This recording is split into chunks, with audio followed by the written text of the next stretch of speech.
Welcome to your astrological forecast for the week of Sunday, June 2nd through Sunday, June 9th, 2024. You may notice that the way I'm doing this forecast is a little bit different than usual. I do want to cover both Sundays surrounding this week because the first Sunday, Sunday, June 2nd, there's a very special event happening, Jupiter trining Pluto, both at 0 degrees of their respective signs. Jupiter, which has just entered Gemini, and Pluto, which is still hanging out at the beginning of Aquarius. Before I get into all that kind of astrological details and aspects, we love all that kind of good stuff, and we'll talk a lot about that this week. But let's kind of just talk about where we are at, sort of energetically speaking. So we've just gone through a lot. You've heard me talking about that week after week. So much happening in April and May of this year. We've had a rough and definitely very intense 2 to 3 months, I would say. We can be sure of that. You don't need me to remind you about the Mercury retrograde, the eclipse season. So we are just moving out of that. I mean, in many situations, I do think we've regained certain stability.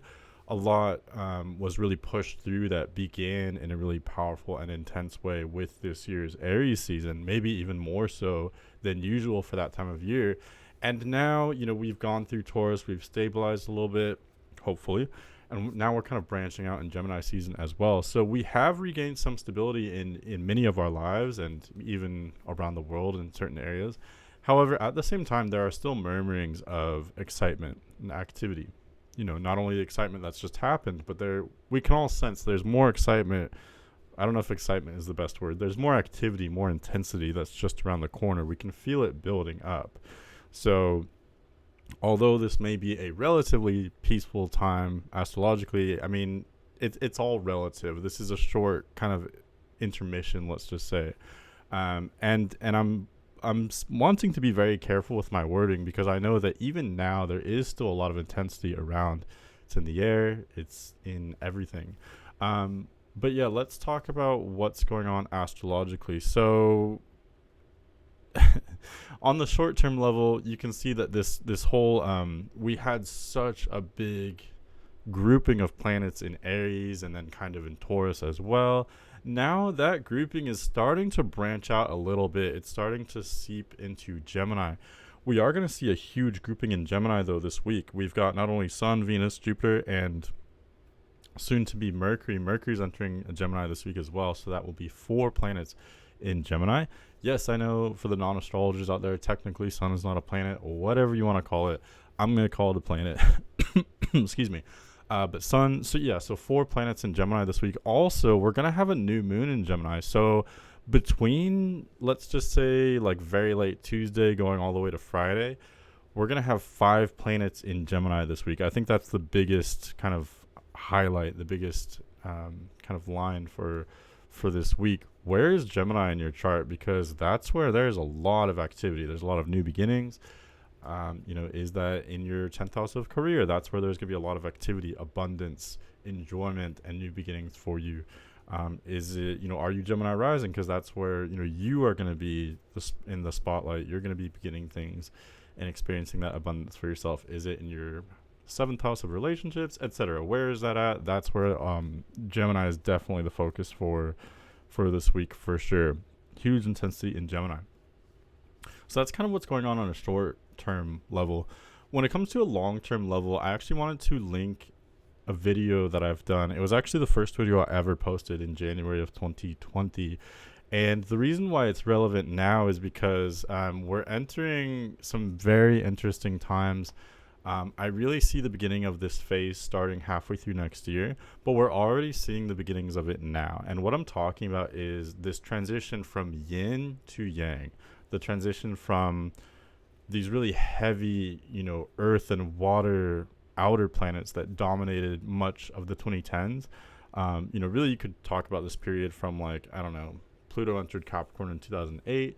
And so that kind of marked a long period, let's just say like a 15, 16-year period of a lot of earth and water energy. We still have some of that now. We still have Uranus in Taurus. We still have Neptune and Saturn in Pisces. However, the reason why I'm talking about this now is because of this trine that I'm talking about for Sunday, June 2nd. Having Pluto in Aquarius, bringing some air energy. That's definitely yang energy. And then also now Jupiter is in Gemini. Jupiter is agreeing with Pluto. Yes, they are two very different energies. I mean, Pluto is more kind of dark and destructive, and Jupiter is more optimistic and light and easy. But they are agreeing now because they have both relatively recently, they've both entered air signs. They're both transitioning to this yang, masculine, outgoing, spontaneous expression, I guess you could say. So yeah, where I was going with that is what we are experiencing now is going to be more reminiscent of what is to come. This will really ramp up halfway through next year when Neptune and Saturn both enter Aries together. And then we'll have Jupiter in Gemini, Saturn and Neptune in Aries, and Pluto in Aquarius. So suddenly there's going to be this huge dominance of yang energies, air and fire. This will become even more true in 2026 when Uranus enters Gemini as well. So you can see where I'm going with this. The last half of the 2020s are dramatically different than what we saw in the first half of the decade. So we're not quite there yet, but we're getting glimpses of it. We're moving closer. We're getting hints of it. It's kind of like, compare it to seasons changing. We can mark like one day where technically a season begins, but you may get, weather here, weather there, weather that's reminiscent of one season, weather that's reminiscent of the next season. Right now, we're starting to get more of this spontaneity, and I'm talking, especially when it comes to on a collective level, as a society. We're seeing things really reaching a boiling point when it comes to here in the United States politically, around the world as well. In multiple regions of the world, we're seeing things really hit a tipping point. And, I'm doing my best to remain impartial. There are, of course, pros and cons to every energy. I think the difference is that in the 2010s, and you could say the first, several years of the 2020s, there was so much gridlock. There was so much intensity that was, I don't know how else to describe it. That water and earth energy, it's so internal. So I think so many of us around the world, we wanted change. We saw the need for change. We were learning a lot, learning about the corruption in our societies. But we weren't at the point of actually getting to that action that we all needed and wanted, if that makes sense. We saw the need for action. Different politicians kind of, I think, cashed in on preaching for, hope and change, for example. We all wanted that change. We all wanted that transition, that action. But it just wasn't the time for it. That's not what earth and water tend to be about. And for better or for worse, we're going to see a lot more action starting in the latter half of this year. But again, like I said, this is going to ramp up even more so next year. Okay. So that is more of a kind of abstract outer planetary, long-term theme or pattern that I've been watching and waiting for years, actually. But it is something I wanted to mention to you because as above, so below, what's going on in the background and collectively, historically, that seeps into our day-to-day experience. We feel that, okay? If the world is doing well, that's going to seep into our day-to-day, everyday conversations. And if we're in times like this of stress and imminent change, we all feel that on a day-to-day level as well. We feel that individually. And again, like I've said in the past, many of us are stressed, we're scared, but I can't help but to be optimistic. I believe that there is hope, and as destructive as some of these changes may be, and I fully feel the weight of that, I can't help but to also feel excited and hopeful because I do believe that we're heading in a positive direction. We may have to go through some darkness and destruction to get to where we're going, but I do believe we are going to enter the age of Aquarius very soon, and that is potentially very exciting. Okay. All right, but let's bring things back down to earth. Let's go through the day-to-day kind of week forecast. I do have a little bit to say about almost every day this week, so let's get into it. So, first day, which I've kind of just actually been talking about, Sunday, June 2nd, Jupiter trines Pluto. This is a big deal. Do I usually cover trines like this in my week forecast? Not anymore. However, this one it's a big deal. Jupiter and Pluto, they are slow moving. Pluto takes anywhere between, I think it's like 10 and 30 years in each sign. Jupiter spends about 1 year in each sign, so their speeds are dramatically different. However, they are much slower compared to the inner planets. So that's why it's such a big deal when two outer planets like this do make an aspect, a major aspect like this trine that we're seeing. It is pretty rare, and it has huge implications historically and on a kind of worldwide level. So in this case, this is generally favorable, and I know that sounds weird because there's so much tension, stress, there's war going on right now. I understand that, but Jupiter and Pluto are trining. That is showing some kind of abundance, especially when it comes to information. This is very intellectual. It's Gemini and Aquarius. These are two air signs. Some kind of abundance when it comes to information, learning. Also, when it comes to like group movements, that could be very powerful right now. I wouldn't say it's necessarily all sunshine and rainbows. Trines are very harmonious. Trines do tend to be positive in a stable way, but this is still Pluto we're talking about. This is still kind of fundamentally like dark, if that makes sense. And Jupiter, although it does tend to be optimistic, it's about expansion. So sometimes with Jupiter, we can't get too much of a good thing. Jupiter can kind of blow up this destruction that can come with Pluto. So basically what I'm getting at is I can see the potential for huge activity and change when it comes to social movements, or people collaborating and getting on some kind of movement, and that can be very powerful, very uplifting. It could also be potentially destructive as well. It just depends on the intentions, the motivations of those groups involved, and I could see much of this happening all across the board in different areas. And honestly, that's the main thing I would say. You can look specifically to your chart. Where do these air signs fall in your chart? What significance do they have for you? That's where you can see this huge agreement. This is a very stable, harmonious aspect. Okay, so there's the potential for a lot of growth and new activity there, new learning. Monday, June 3rd, Mercury changes signs. It leaves Taurus and enters Gemini. This is generally favorable for everyone as a whole because Mercury is at home in Gemini. So Mercury loves Gemini. Gemini is actually an interesting sign, and I'm only talking about this because we have such a strong grouping now forming in Gemini. But I would go as far as to say, and some of you may disagree with me on this, but I would go as far as to say that Gemini is the sign that the least planets are happy in. Planets don't tend to do very well in Gemini as a whole, I don't think. No planet is actually exalted in Gemini. So Mercury is one of the few that actually thrives in Gemini. With Mercury in Gemini, over the next few weeks, we can really embrace this kind of very active energy, going over here, going over there, learning new information. It's all about connections and new connections, new information, new learning, new activity. There's a lot of short distance travel and kind of busyness, frenetic energy that comes with a strong Mercury placement like this. We also have Mercury closing in on a conjunction with Jupiter, which I'm going to talk more about in just a moment. But these two planets, they are kind of opposite in nature, but both have to do with learning and the expansion of the mind, and I guess kind of the soul too, mostly with Jupiter, but in a way also with Mercury. So with these two very intellectual planets that have to do with learning, they're both kind of teaming up in Gemini. Jupiter's in detriment in Gemini, Mercury's in domicile, so that is dramatically different, but they are kind of agreeing in the sense that they are in the same place, and so they're supporting a lot of learning, a lot of intellectual energy. So I can see how with all these planets in Gemini, there's the potential for really rapid change. Gemini is one of the most restless and adaptable signs. It's very youthful energy. So with this stellium that's emerging in Gemini, we may all be a little bit more like Gemini. How can we be more like Gemini to embrace this?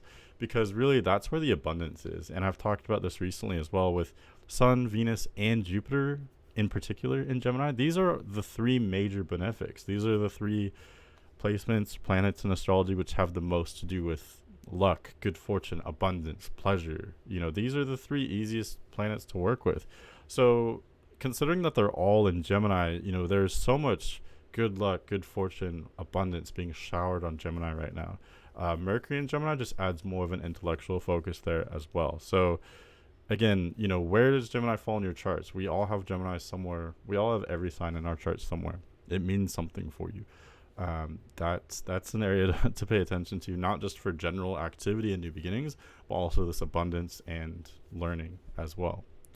Okay, going forward to June 4th, this is kind of an interesting one. So we have Sun conjunct Venus at 14 degrees Gemini. So the focus, the desire, the pleasure is intensified, particularly at 14 degrees Gemini. Pay special attention to this too if you have placements at 14 degrees of any mutable sign, not just Gemini, but also Virgo, Sagittarius, or Pisces. Those will be directly aspected by this. You could even see kind of a square emerging between Sun and Venus at 14 degrees Gemini, making a square to Saturn at 18 degrees Pisces. So there's a lot of like tension. There is pleasure and abundance, but also tension when it comes to these, these points around halfway through, especially Gemini and Pisces, but also Virgo and Sagittarius as well. So really, this shows a lot of change. This is highlighting these mutable signs, which all have to do with transitions, change, openness, learning, right? So that's kind of the theme of this week. Many of us don't like change, but the more we can embrace change, the more we can embrace this type of aspect, because Gemini is all about change. Okay, anyway, but Tuesday, June 4th, we've got Sun conjunct Venus, and Mercury conjoins Jupiter as well. So two separate conjunctions, both within the sign of Gemini. What's interesting about the Mercury-Jupiter conjunction is that they are still trining Pluto at the same time. So Mercury conjunct Jupiter, with both Mercury and Jupiter simultaneously trining Pluto. So in a weird way, although this Jupiter-Pluto although the Jupiter-Pluto trine technically happens on Sunday, we may actually perceive it much more on Tuesday, because Mercury, well, for one, I mean, the Jupiter-Pluto trine is still pretty close to exact. It's less than a degree away from being precise still. But now with Mercury in the same area conjoining Jupiter and trining Pluto, Mercury brings that kind of daily, more short-term focus to this area as well. So it's really highlighting these long-term changes and themes. Does that make sense? So although this is like very monumental, historical, long-term in nature, it's kind of bleeding into the short-term experience as well, with Mercury trining here. So in other words, we may be learning about new information that is very pivotal in nature, learning about huge new changes to our world, especially with society, history, people, movements, groups, individuals as well, I guess. Maybe like speeches that could be very moving in nature or inspirational. What else? It's all about ideas, information, theories, science, maybe. This is very experimental in nature too. Gemini and Aquarius are the two more experimental signs, of the air signs, if that makes sense. So a lot of experimental energy in the air right now. I think this can happen sometimes when, I think we've all, in different ways, we've all become so aware of the dysfunctional aspects of our societies. And so more and more we're desiring change. We're not sure exactly what that change needs to be. We may have differing viewpoints on that, but we can all at least agree that we need change. So sometimes when something is so dysfunctional for so long, that's when we can become so experimental. It's like if you're doing an experiment over and over again and you're not getting the result that you want, you have to eventually just eliminate all assumed variables. This language is not as familiar to me now, but you have to just start from the drawing board and say, okay, let's just assume we know nothing at all, and let's just try something. Let's just try something new, because all I know is that whatever I'm doing isn't working. So that's kind of the energy that we're experiencing now, not just individually, but as a society, collectively as well. Okay, let's go forward to... Well, let's actually jump ahead to... Actually, no, wait. I'm going to go one day ahead to Wednesday, June 5th. I just want to show you that this is the day where Moon enters Gemini as well. So this is a big deal. We don't usually see 5 planets all in one sign at the same time. This is going to be a little bit more short-lived than that huge grouping we saw in Aries. There's also that distinction that, we don't have eclipse season and Mercury retrograde going on. So in many ways, this won't be as intense as this huge cluster we saw in Aries and even Taurus over the last couple of months. But it is definitely noteworthy. So many of, the inner planets in particular are in Gemini. Venus, Sun, Mercury, Moon, and Jupiter all in Gemini at the same time for the next couple of days. Major big deal, especially if you have Gemini placements. But even if you don't, where does that fall in your chart? I know I already said that, but that's a huge major point. This is a big deal. Okay, and then also with the moon approaching the sun, this means that we are closing down the lunar cycle. We are approaching a new moon. So this new moon is going to be particularly interesting because of just, how many planets in general are clustered around the new moon. They're in the same sign. So much new beginning. I know we've already gone through a lot of endings and beginnings this year already, but we still have even more, as we can see starting now, because whenever you have planets grouping together and passing each other, that represents a new beginning. Anytime one planet passes another planet, that's beginning that cycle. So in this case, like for example, Venus is passing the sun, so that's starting a new Venus sun cycle, if that makes sense. Now moon is passing over a whole bunch of planets: Uranus, Jupiter, Mercury, Sun. Moon is starting a new cycle as well. Lots of new cycles starting. Very exciting. These cycles are going to be centered around change, intellectual energy. They're going to be centered around Gemini themes, basically. So really big deal. I hope I'm making sense. Thursday, June 6th. This is the actual day of the new moon. The new moon will happen at 16 degrees Gemini. You can see it happens kind of late in the morning, Eastern Standard Time. And what's interesting about this one is that not only are so many planets kind of generally clustered nearby to this new moon, but Venus in particular is going to be pretty much dead on conjunct this new moon to the degree. So I kind of like that. Venus is nice. Are there downsides to Venus? Sure. I guess you could argue there's downsides to any planet. But like I said earlier, Venus is one of the easiest planets to work with. It might even be the easiest planet to work with, maybe. I think I probably would say that it is. Venus makes things light, enjoyable, makes things pleasurable, makes things beautiful.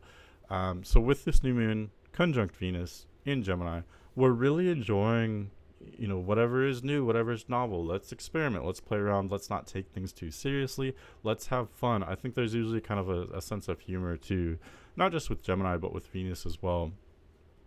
So let's have fun. Let's be silly. But also on a more serious level, let's start things in a really dramatic way. Let's experiment. That's almost like the dangerous side of Gemini, is that, when you have that level of detachment and openness and curiosity, it's kind of like Pandora's box, right? You can figure something out. Well, you can figure things out at a very rapid pace and mutate and grow and learn very quickly. That can be very exciting and very powerful. But what is it that you're going to learn? How will that information affect you, or that invention or whatever it is, that new theory, that new custom? How is that really going to affect you? We really have no idea. We don't know.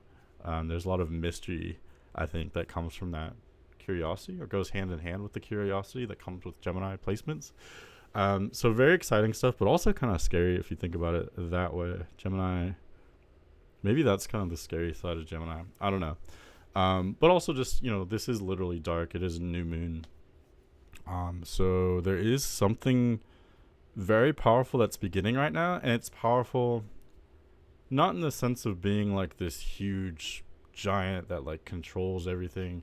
This is more powerful in the sense that whatever this is very quick energy. It's quick. It's changing. It's hard to pin down. It's hard to figure out. There's a lot of new information coming to us right now that might affect this in really powerful ways. I'm gonna leave it at that. I could probably go on, but I wanna move forward here. Okay, so after the new moon, the moon does kind of leave Gemini. We still do have a huge cluster in Gemini, but we don't have that like 5 planets that was such a big deal. But still, 4 planets, that's still nothing to laugh at for sure. But moon has moved on now and is in Cancer for the weekend. And on Sunday, June 9th, Mars enters Taurus. So, excuse me, that is something I wanted to mention because it's a major event. And specifically with Mars entering Taurus, Mars is in detriment, which I feel like whenever I talk about Mars, it's always kind of a double-edged sword. Having a strong Mars, having a weak Mars, either way, it's kind of a mixed bag. Mars is kind of asshole energy, right? Mars is aggressive. It's confrontational. It stirs up stuff. It creates problems. It's malefic. It's a troublemaker. But at the same time, Mars does represent an energy that we all need. It's what we need to be ambitious and to make change and to be individualistic and express ourselves. So again, that's why I say it's a mixed bag. With Mars entering Taurus, it is technically in detriment. I would go as far as to say that of all the detriment placements, I think Mars and Taurus is the strongest. It's still fixed Earth, so with Mars and Taurus, we're still very aware of like our boundaries and we can defend ourselves on that level. However, with Mars and Taurus, we may be a little bit complacent, if that makes sense. Honestly, I don't hate to see a weak Mars in the world. Well, I need to be careful of how I say that though. On the one hand, we may be slow to act, and I could see how that could be dangerous or reckless. But on the other hand, there may be more peace as well if we are less aggressive and less I don't know, less aggressive, less prone to making bold decisions. So again, that's why I say it's kind of a mixed bag. It is interesting we have a general lack of Earth now, which I don't think we've really had in a long time. Uranus was actually just recently the only Earth planet, so now Mars is joining Uranus in Taurus. It will be really interesting in a couple months when Mars passes Uranus, because we'll have the two most volatile placements kind of grouping together, but that's for another day. Okay, so that's pretty much what I have for you for this week. It's a weird week. There's a lot going on. It's kind of a mixed bag, but I really hope you have a great week. Next week we have a first quarter moon in Virgo, and there's a lot of other interesting stuff we can talk about next week as well. Okay, but have an awesome week, and I'll talk to you later. Thanks for hanging out with me.